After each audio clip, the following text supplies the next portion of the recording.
एक गांव में एक गरीब ब्राह्मण के घर रोज रात को कुछ चमकता था, जैसे कोई सोने का सांप उसकी झोंपड़ी में आता हो।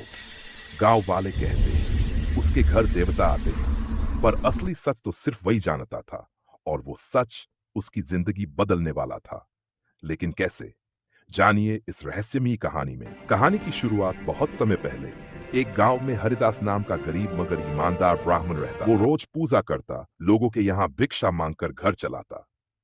एक दिन खेत में काम करते करते उसे एक पुराना बटुआ थैला मिला, जिसमें एक सोने का सांप बना हुआ प्रतीक था। वो सोचने लगा, यह तो किसी यज्ञ या देव पूजा की वस्तु लगती है। वो थैला घर ले आया, और तभी से उसकी किस्मत बदलने लगी। चमत्कार की शुरुआत। अगली सुबह जब ब्राह्मण उठा, तो उसने देखा थैले के पास असली सोने के सिक्के पड़े हैं। वो हैरान रह गया। हर दिन रात को जब वो सोता, कोई रहस्यमयी चमक कमरे में फैल जाती, और अगली सुबह नए सिक्के मिलते। गांव में बातें फैलने लगीं। ब्राह्मण ब्राह्मण के के घर घर देवता देवता सोने की सोने की वर्षा कर वर्षा रहे कर हैं। रहे हैं। पर हरिदास के मन में डर था। कहीं ये किसी पाप की कमाई न हो।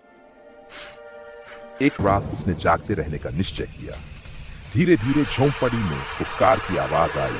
दरवाजा हल्का खुला, और अंदर आया एक असली सांप जिसकी चमड़ी सोने जैसी थी। ब्राह्मण डर गया, पर सांप ने कहा, डरो मत हरिदास, मैं इस भूमि का देव नाग हूं। तुम सच्चे ब्राह्मण हो, इसलिए मैं तुम्हें यह वरदान दे रहा हूं।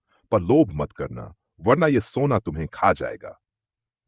ब्राह्मण ने प्रण किया कि वह कभी लालच नहीं करेगा।